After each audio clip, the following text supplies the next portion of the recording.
12-13 दिन कांग्रेस पार्टी ने मुझे जो कहा गया था कि आपने जब तक आपकी टिकट अनाउंस नहीं होती आपने दिल्ली के अंदर ही रहना है, तो इस करके 12-13 दिन मैं यहाँ से एब्सेंट रहा।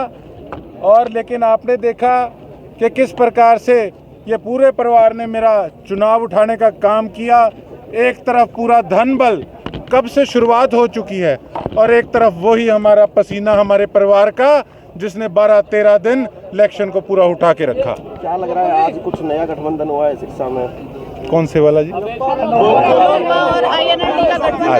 के साथ आपका जो पहले गठबंधन था कांडा के साथ, इस पे क्या कहना चाहते हैं? देखिए, चौटाला साहब मेरे आदरणीय हैं और जब इलाहाबाद बाई इलेक्शन के अंदर उन्होंने किसानों के पक्ष में अपना इस्तीफा देकर चुनाव लड़ने का काम किया था, तब ये जो सामने भारतीय जनता पार्टी ज्वाइन करके जो चौटाला साहब के सामने चुनाव लड़े थे, तो उस समय उन्होंने अपनी भूमिका क्या अदा करी थी? किसान विरोधी की। तो मैं ये समझता हूं कि चौटाला साहब की सबसे बड़ी अचीवमेंट थी कि उन्होंने पूरे हिंदुस्तान में एक विधायक थे जिन्होंने अपना इस्तीफा किसानों के हक में देने का काम किया। और ये पीढ़ी दर पीढ़ी ये चीज़ें याद रहती हैं, ये चीज़ें भूलती नहीं हैं। लेकिन अगर इस तरीके के व्यक्ति को अगर INLD ने अपना समर्थन देने का काम किया है तो कहीं ना कहीं एक प्रश्न चिन्ह खड़ा हो गया है कि ये पार्टी जब इतना बड़ा बलिदान कर सकती है तो किसान हितैषी लोगों को समर्थन नहीं देना चाहिए था, जो मेरी सोच कहती है। गोकुल दिग्विजय चौटाला अभी बयान देकर के गए हैं, ये पूरे गठबंधन की जो पटकथा है वो बीजेपी मुख्यालय में दिल्ली में रची गई थी और ये तीनों पार्टियां जो इकट्ठी होकर के आपके खिलाफ। देखिए, स्वाभाविक है, मैं तो एक बात कहूँगा, और लोग बहुत हैं, इनेलो अपने हिसाब से लड़ रही है, उन्होंने अपना निर्णय लिया, मैंने अपना निर्णय लिया, और जो मेरे विपक्ष में है वो अपने हिसाब से लड़ रहे हैं। लेकिन सरसा के अंदर वोट काटू लोग भी बहुत हैं। उन वोट काटू लोगों की वजह से आज हमारे इलाके की दुर्गति है। आज एक बार फिर सारी ताकतें आपके भाई को, आपके बेटे को हराने में लग गई। उसका सिर्फ एक ही कारण है, उनको पता है कि अगर ये व्यक्ति बन गया तो यहाँ पर धरातल पर बैठ के सरसा के लोगों के काम कराएगा। आपके फादर ने कल रात को एक बयान दिया था कि अगर आप जीतते हैं तो इसके बाद में CBI के अंदर भी एक जो है एप्लीकेशन डाली जाएगी, जितने पुराने काम हुए उनकी भी पूरी जांच होगी, नहीं अगर CBI से होता तो हाई कोर्ट में भी जाएंगे। राहुल सैकिया जी का बयान। देखिए, ऐसा है, उन्होंने अपने हिसाब से जो बात कही बिल्कुल ठीक कही, लेकिन मैं एक चीज़ और जानता हूँ कि देखिए किस प्रकार से नगर परिषद के अंदर भ्रष्टाचार का बोलबाला था, कितने करोड़ों का ड्रेनेज सिस्टम का काम किया गया। आज खुद जो गद्दी सरसा की संभाले हुए हैं 700-800-900 करोड़ से नीचे तो बात ही नहीं करते।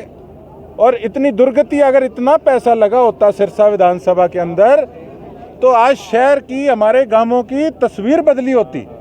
तो ये लोगों का जो पैसा था वो कहाँ गया, बिल्कुल इसकी जांच होनी चाहिए। आपने सफाई अभियान शुरू किया था, उसका बड़ा जबरदस्त असर देखा जा रहा है। देखिए, ऐसा है, मैं एक बात जानता हूं कि मैं क्षमा भी चाहता हूं कि देखिए मुझे मौके पे दिल्ली जाना पड़ा और मैं भी मन में मेरे एक चीज़ थी कि यार इलेक्शन का टाइम चल रहा है और मैं 12 दिन वहाँ बैठा हूँ, तो इस करके मेरी तो पूरी मंशा थी कि मैं नॉमिनेशन तक सफाई अभियान को जारी रखूँ, एक एग्जाम्पल लोगों को बना के दिखाऊं कि सेवक सेवादार बोर्ड पे लिखाने से नहीं होता।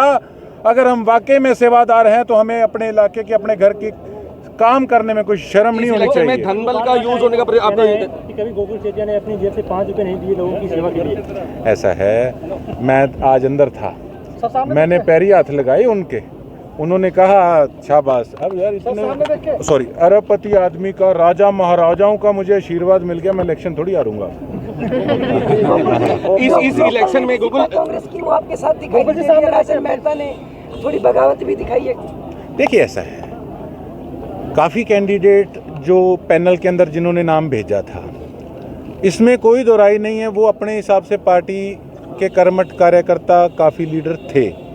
मेरी नई एंट्री हुई है, मुझे ऑफ़र आया कि आप आइए, और सबको बच्चे को पता है सरकार कांग्रेस की बन रही है, तो विपक्ष में बैठ के भी मैं क्या करता, मुझे कोई एमएलए केवल बन के शौक तो नहीं पूरा करना था। अब ये जो जनता इतने साल से मेरे साथ चल रही है, अगर इनके लिए मैं कुछ कर ही ना पाऊँ तो फिर मेरे बनने का फायदा क्या। लेकिन भीतर तो का देखो, खतरा रहेगा जो पुराने बैठे हैं उनको इस चीज़ से कहीं ना कहीं तो ठेस पहुंचती है, ये स्वाभाविक है। लेकिन मैं एक बात जानता हूं कि मैं अपनी तरफ से प्रयास करूंगा कि सबको साथ लेके चले, और जिसका जिस हिसाब का उनका ओहदा है, जो उनका सिस्टम है, वो उस हिसाब से पार्टी उनको आगे रखे, और उनका अपना सिस्टम में रखना उनको चाहिए। भीतरघात का खतरा जो है अब सबसे बड़ा हो सकता है आपके सामने। देखिए, ये तो स्वाभाविक बातें हैं। मैं और लीडरों की तरह नहीं कहता नहीं नहीं सारा मामला ठीक है, बहुत कुछ होता है, सारा कुछ होगा भी। यहाँ धनबल का भी प्रयोग करने का पूरा यूज, क्योंकि ऐसी चर्चाएं जो हैं यहाँ तैर रही हैं हवा के अंदर कि गोकुल के नंबर अच्छे हैं लेकिन धनबल का यूज करते हुए दूसरी पार्टी आगे। अगर धनबल यूज ना करें तो मेरे हिसाब से 300 से ऊपर नॉमिनेशन में आदमी नहीं आई उनके साथ, और बिलो 10,000 रह जाए। लेकिन ये मैं कोई बात घमंड में नहीं कह रहा। चाट ऐसी डाल दी, एरिया को नाश करके रख दिया। कहीं भी जाते हैं, मैं टिकट के चक्कर में 12 दिन बेशक दिल्ली बैठा था, हाईकमान ने रोका हुआ था। जो और इलाके के कैंडिडेट थे वो मेरे से चर्चा कर रहे थे, कहते आप कहाँ से भाई साहब। मैं कहा मैं सरसा से। जो जानते थे वो कहते भाई साहब आपके तो पैसा ही बहुत चलता है। ये छवि बना के रख दी हमारे इलाके की इन लोगों ने। गोकुल जी, आप शैलजा गुट में हो या हुड्डा गुट में?